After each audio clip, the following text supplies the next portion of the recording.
मलिका बिल्किस के महल का ये रास्ता है। आप देख सकते हो कितना पतला रास्ता है, मतलब एक इंसान किस तरीके से निकल सकता है। आपको यकीन नहीं होगा, ये 3000 साल पुराना महल है जो कि आप देख रहे हो आपके सामने है।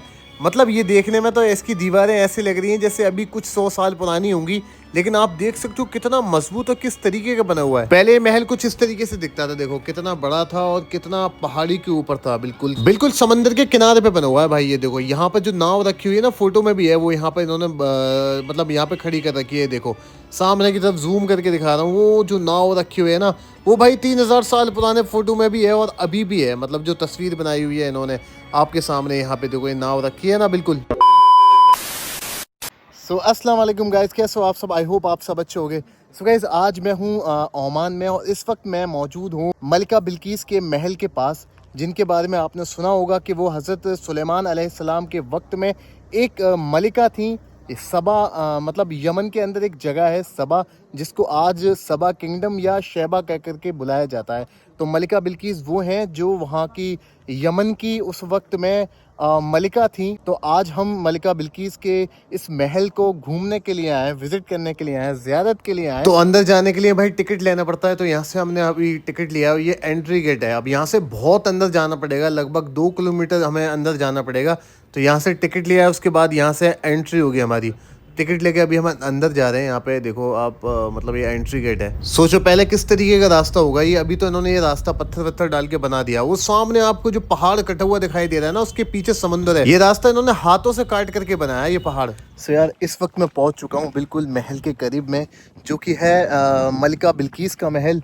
और पहले यहाँ पर एक मैप से हम समझ लेते हैं कि क्या क्या चीज़ें यहाँ पर रहेंगी। देखो ये बेसिकली ये एक मैप है जिसके बारे में, मतलब ये पूरी वर्ल्ड का मैप समझ लो एक तरीके से आप।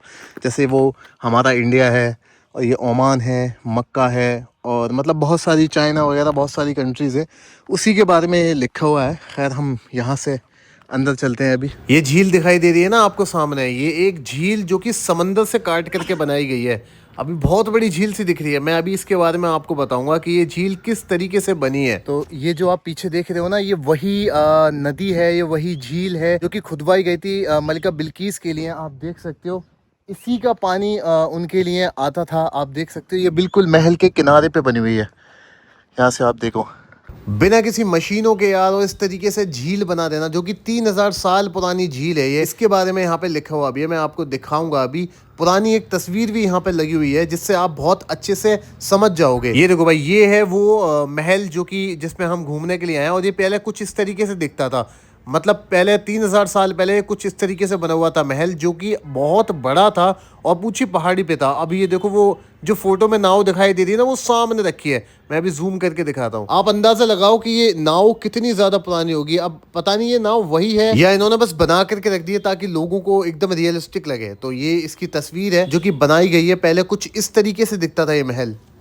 वो पहाड़ी देख रहे हो ना आप पीछे, वो पहाड़ी आज से 3000 साल पहले कटवाई गई थी, इसलिए ताकि यहाँ पर झील बनवाई जा सके, यानी कि पानी इजीली इस महल तक पहुंचाया जा सके। साफ साफ वो पहाड़ी कटवाई गई है। आप सोच सकते हो कि आज से 4000 साल पहले जब हजरत सुलेमान अलैहिस्सलाम का ज़माना था, मलिका बिल्किस का ज़माना था, तो किस तरीके से, मतलब मशीनें भी नहीं थी, किस तरीके से ये पहाड़ी काटी गई होगी। मतलब ये बहुत सोचने वाली चीज़ है अपने आप में। सीरियसली यार, आप सोचोगे मैं इस जगह पे खड़ा हुआ हूँ जो मलिका बिल्किस का मतलब महल है। आप समझ रहे हो कि मलिका बिल्किस का, हज़रत सुलेमान अलैहिस्सलाम का जिक्र कुरान शरीफ में, आज मैं उस जगह पे खड़ा हुआ हूँ। ध्यान से देखो भाई आप, ये पहाड़ियाँ आपको कटी हुई दिखाई दे रही है ना। अब ये आप अंदाजा लगाओ कि इतनी ऊंची पहाड़ी काट करके ये पूरी एक झील बनाई गई थी, कैसे काटी होगी। अभी चलते हैं अंदर की तरफ। अंदर से हम पुराने इस महल की काफ़ी सारी चीज़ें देखेंगे। आप देख सकते हो पूरा एक यहाँ पर पुराने बर्तन रखे हुए हैं जो यूज़ होते थे इस महल में, जो लोग यूज़ करते थे। मलिका बिल्किस यूज़ करते थे। बासिन, ये देखो ये रखा हुआ है, जैसे अपन लोग वॉश बेसिन होता है ना जिसमें अपन लोग हाथ वगैरह धोते हैं। ये सीट वगैरह यहाँ पर आपको दिखाई देगी, वो देखो। मतलब ये सारी वो चीज़ें हैं जो यूज़ में आती थी आज से 3000 साल पहले। यहाँ पर एक एक चीज़ रखी हुई है। मतलब आप सोचो कि यार किस तरीके का दिमाग होगा 3000 साल पहले भी लोगों में, उन्होंने अपने यूज़ के लिए किस तरीके से चीज़ें बनाई हुई थी और आज तक वो बाकी हैं। 3000 साल बाद भी ये चीज़ें हमें देखने को मिल रही हैं, तो मतलब कितनी मजबूत होंगी। इस जगह पे ना भाई हौज था, मतलब हौज मीन्स जिसको मतलब अपन स्विमिंग पूल कह सकते हैं।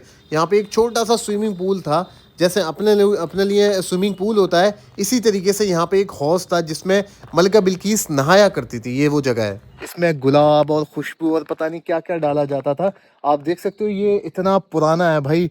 मैं आज 4000 साल पुरानी एक ऐसी लोकेशन पर खड़ा हुआ हूँ जिसकी निशानियाँ आज भी मौजूद है। मतलब देखो अभी क्या है कि जो मलिका थी वो तो नहीं है, हज़रत सुलेमान अलैहिस्सलाम का ज़माना भी 4000 साल पहले 3000 साल पहले था, वो भी नहीं है, लेकिन आज भी उसकी तारीख मतलब उसकी लोकेशन वो आज भी मौजूद है। ये पता नहीं भाई क्या चीज़ होगी, मतलब ये अंदर से कुछ इस तरीके से दिख रहा है यार। भाई यहाँ ना मतलब छोटी छोटी सी ज़मीन पे गिरगिट वगैरह और छिपकलियाँ वगैरह हैं, तो बड़ा संभाल के चलना पड़ता है। बाकी आप मतलब इस लोकेशन को देख ही सकते हो कि कितनी ज़्यादा पुरानी है और कितनी ज़्यादा मतलब एक अपने अंदर कई सारे राज कई सारी कहानियाँ समेटे हुए हैं। यहाँ पर ना देखो एक टेंपल का बोर्ड लगा हुआ है, जैसे यहाँ पर एक टेंपल होगा इस जगह पर जहाँ पे हम खड़े हुए हैं ना, फोटो भी है इस जगह पे। तो आपको पता है ना कि जब मलिका बिल्किस जो थी ना, उनके लोग सूरज की पूजा किया करते थे। मतलब मलिका बिल्किस पहले एक यमन की बहुत ताकतवर और खूबसूरत शहजादी थी, यानी कि मलिका थी। तो उनकी कौम जो थी ना भाई सूरज की पूजा किया करती थी, तो हो सकता है कि उनका यही टेंपल वगैरह हो। देखो इस दीवारों में ना एक बीच में कुछ कागज जैसा कुछ लगा हुआ है। आप सोचो कि 3000 साल पहले किस तरीके से लगाया गया होगा यार। इतना दिमाग, इतनी सारी चीजें किस तरीके से होंगी। यहाँ मतलब आप देखोगे ना, यहाँ कोई भी पत्थर एक साइज का नहीं है। मतलब कोई पत्थर इतना बड़ा है तो भाई कोई पत्थर इतना ज़्यादा बड़ा है, कोई पत्थर छोटा सा है। मतलब इसके बीच में भी काफ़ी सारी छोटी छोटी सी जो है वो पत्थर लगाए गए हैं, इसको बैलेंसिंग मतलब बैलेंस करने के लिए। तो ये इसी तरीके से है। आपको पता है कि जो मलिका बिल्किस थी वो यमन की रहने वाली थी। यमन की एक इलाका है जिसको अब शैबा कहते हैं, लेकिन पहले उसको सबा कहा जाता था। तो हज़रत सुलेमान अलैहिस्सलाम के पास एक हुदहुद है। हुदहुद मतलब एक जो परिंदा है हुदहुद, वो आया और बोला कि मैं देख कर के आया हूँ कि सबा के इलाके में एक मलिका है जिसका नाम बिल्किस है, और वो और उसके लोग सूरज की पूजा करते हैं, मतलब सूरज को पूजते हैं, सूरज को मानते हैं।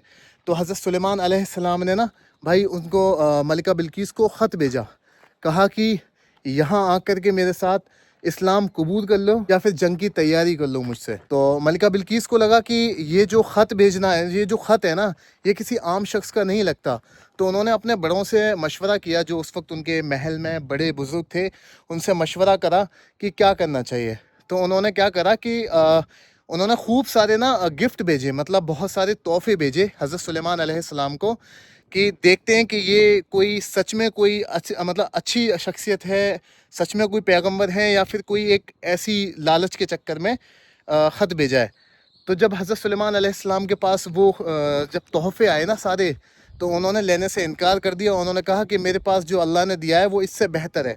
तो वो समझ गई कि ये सच्चे पैगंबर है, तो वो यहाँ पर आई इस्लाम कबूल करने के लिए।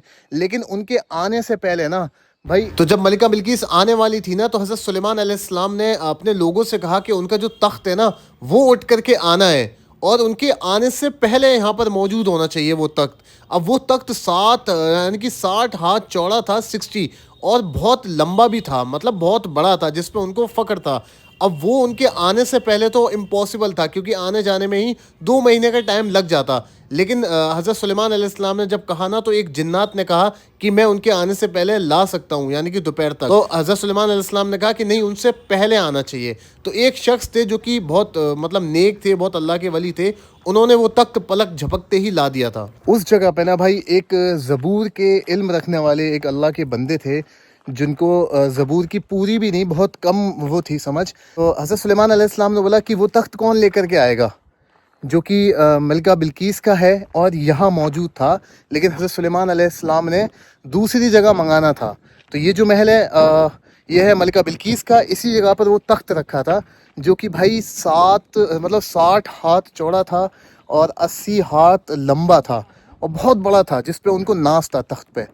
तो फिर भाई बहुत सारे लोग थे जिन्होंने बोला कि हम थोड़ी देर में ला सकते हैं, किसी ने बोला 1 घंटे में ला सकते हैं, मतलब वक्त के मुताबिक। किसी ने बोला कि ये जो मजमा लगा हुआ है इसके ख़त्म होने से पहले ला सकते हैं। लेकिन एक शख्स थे जिन्होंने बोला कि मैं वो आपके पलक झपकने से पहले ला सकता हूँ। तो उन्होंने फिर जिनको ज़बूर की थोड़ी सी वो थी, थोड़ा सा इल्म था, उन्होंने भाई एक पलक झपकते ही वो तख्त यहाँ ला दिया था। देख सकते हो भाई, ये रूम्स से बने हुए हैं, कितने सारे रूम्स बने हुए हैं, लाइक जैसे ये रूम्स हो, मतलब ऐसा लग रहा भाई ये कमरे बने हुए हैं। देखो तो सही, सीढ़ियाँ देखो किस तरीके से बनाई हैं पुराने ज़माने में।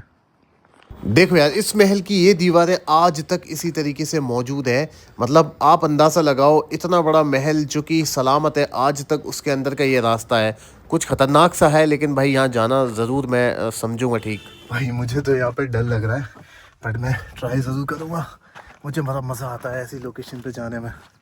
भाई पुरानी चीज़ों की ना निशानियाँ आज भी ऐसी हैं जिनको देखने में इंसान की हवा टाइट हो जाती है।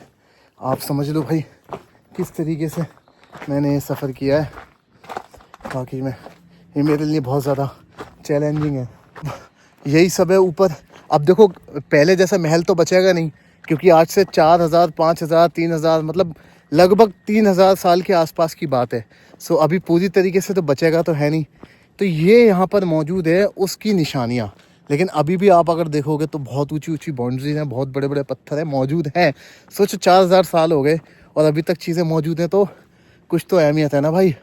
तो आप अंदाज़ा लगा सकते हो कि वक्त आता है चला जाता है। तो ये सारी चीज़ें हमें इससे सीखने को मिलती हैं कि किस तरीके से हज़रत सुलेमान अलैहिस्सलाम ने और जानवरों पर, इंसानों पर और परिंदों पर, मतलब जिन्नों पर, सब पे हुकूमत की है। बाकी आई होप आपको ये व्लॉग अच्छा लगा होगा यार, और अगर अच्छा लगा है तो चैनल को सब्सक्राइब कर दो। बाकी मिलते हैं अगले व्लॉग में।